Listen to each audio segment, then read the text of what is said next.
Bismillahirrahmanirrahim.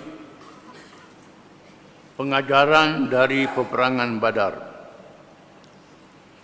Peperangan Badar telah mempamerkan secara praktikal, secara amali, secara buat amal keteguhan iman para sahabat radhiyallahu anhum.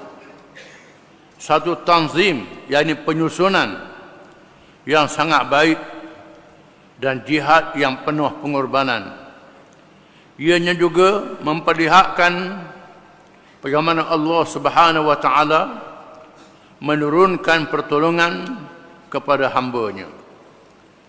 Di mana dalam perang Badar Nabi kita Muhammad SAW telah mempamerkan, menunjukkan bagaimana disiplin dan peraturan yang diilhamkan oleh Allah Subhanahu wa taala membentuk pasukan tentera yang teratur.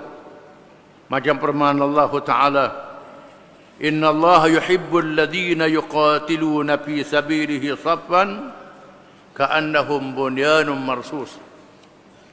Sesungguhnya Allah mengasihi orang-orang yang berperang pada jalan Allah, menegakkan agama Allah dalam saf, yakni dalam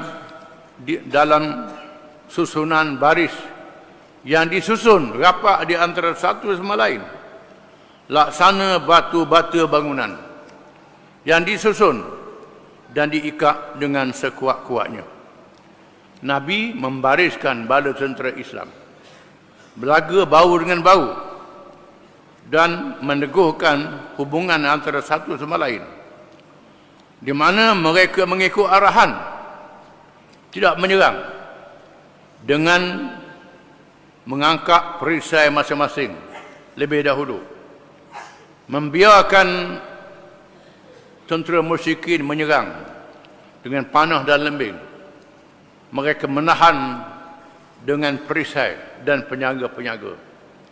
Selepas itu baru dia arah melancarkan serangan. Dia lancarkan serangan secara berkumpul, menyebabkan pasukan tentera musyrikin berpecah, berporak-poranda.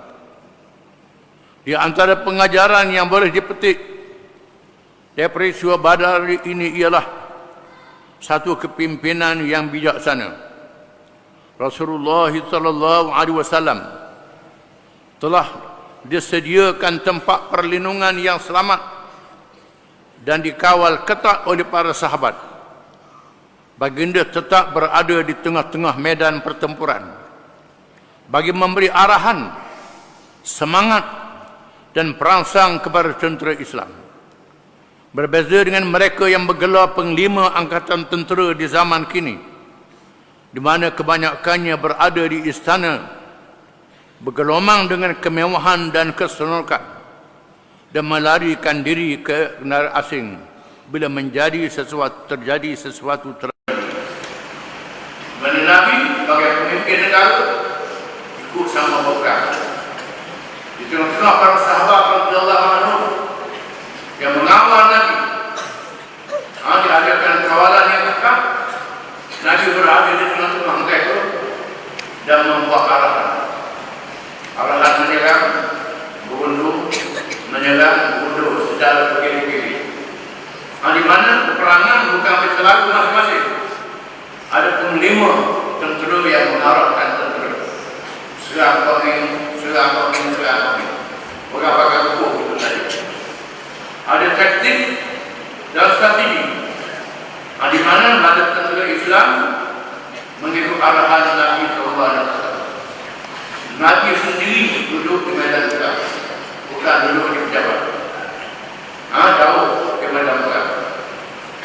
Dua bersamaan. Kesediaan Rasulullah SAW bertugas bersama anggota pasukan di medan Badar, menyebabkan baginda disayangi dan dikasihi.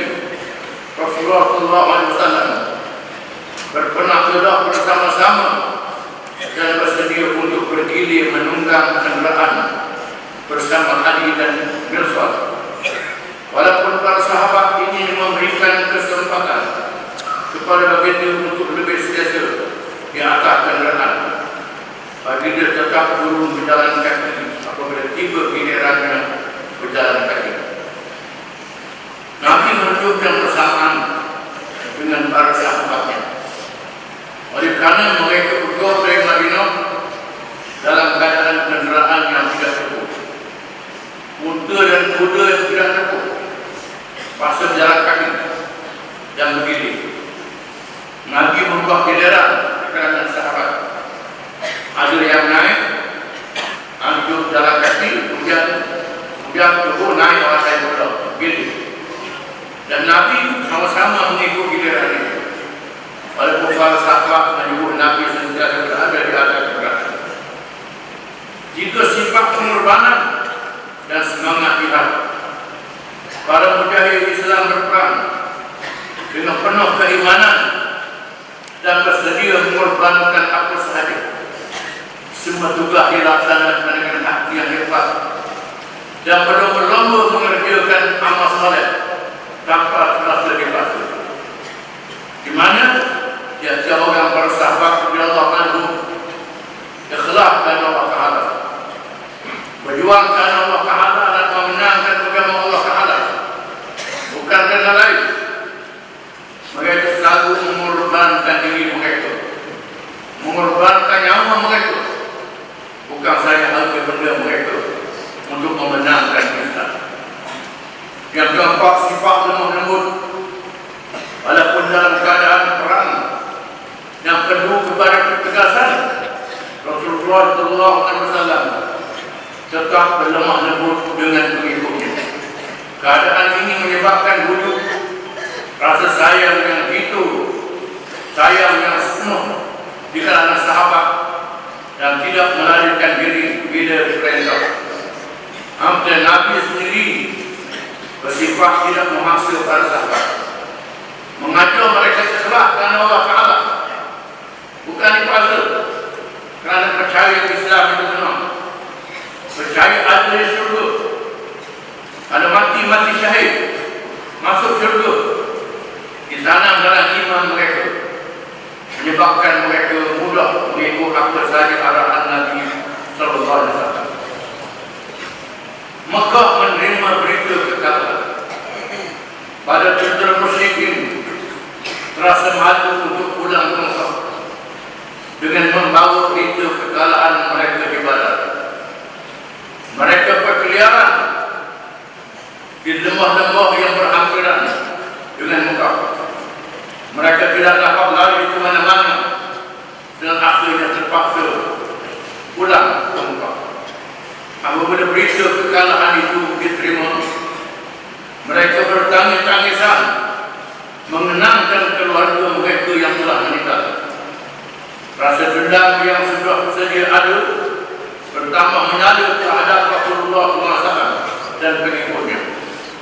Abu Rafi radhiyallahu anhu yang menjadi hamba kepada Al-Abbas, bapa saudara Rasulullah SAW, menceritakan keadaan orang kafir musyrikin yang sangat sedih dengan beberapa orang kerana mereka mati, 70 orang mati, 70 orang ditawan, ada yang luka-luka.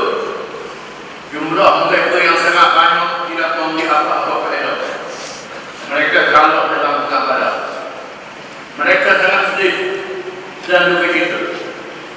Betapa sedihnya disaksikan oleh seorang sahabat, Abu Rafi radhiyallahu anhu, yang bertugas pada Abbas bin Abi Thalib waktu Nabi sallallahu alaihi wasallam. Kata Abu Rafi, saya pernah menjadi hamba kepada Abbas. Dia bilang waktu Nabi sallallahu alaihi wasallam. Kami di kalangan keluarga Rasulullah sallallahu alaihi wasallam, Al-Abbas, Ummul Fadl dan lain-lain, telah memeluk Islam secara tersembunyi. Aku bekerja sebagai pembuat mangkuk dari batu dan aku seorang yang baik. Kami mendapat berita kemenangan Rasulullah SAW di Badar. Abu Lahab tidak bersama dengan rakan-rakannya di Badar datang ke tempat aku bekerja. Abu Lahab waktu datang ke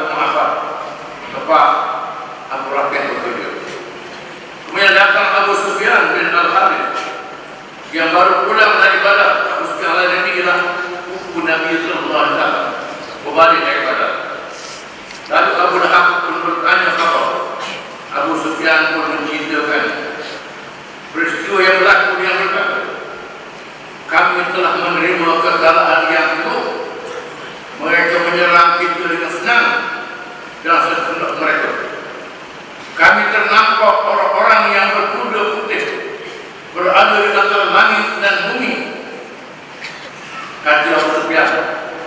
Dalam pegang itu kami kalau tempat dia aku dan kami tengok adanya tentera berkuda yang berada di antara langit dan bumi, iaitu pada tentera malaikat. Aku tidak tahan lalu menyambung, kata Abu Rafi, aku pun sambung, demi Allah, itulah dia para malaikat. Itu malaikat. Abu Lahab teguh menangkap aku sehingga tersungkur ke tanah. Kemudian dia menindihku dan memukulku bertubi-tubi. Lalu Ummul Fadl memukul kepada Abu Lahab sesuatu sehingga berdarah dan berkata, oleh kerana dia seorang yang baik dan tuannya tidak berada di sini, maka awak berani pukul dia. Setelah 7 hari kemudian Abu Lahab meninggal dunia kerana dihinggapi penyakit cacar yang jejek sehingga anak-anaknya sendiri tidak mendekatinya. Mereka meletakkan mayatnya di lubang dan menaburnya dengan batu-batu dari jauh. Lepas itu Abu Lahab mati, sakit cacar, berdonor tubuh dia ni, anak-anak dia pun tak sanggup nak pergi dekat. Mati pakai capot dalam lubang, lepas tu pakai pekong dengan batu. Kambuh pekong dengan batu. Hinanya Abu Lahab meninggal dunia. Wallahu a'lam.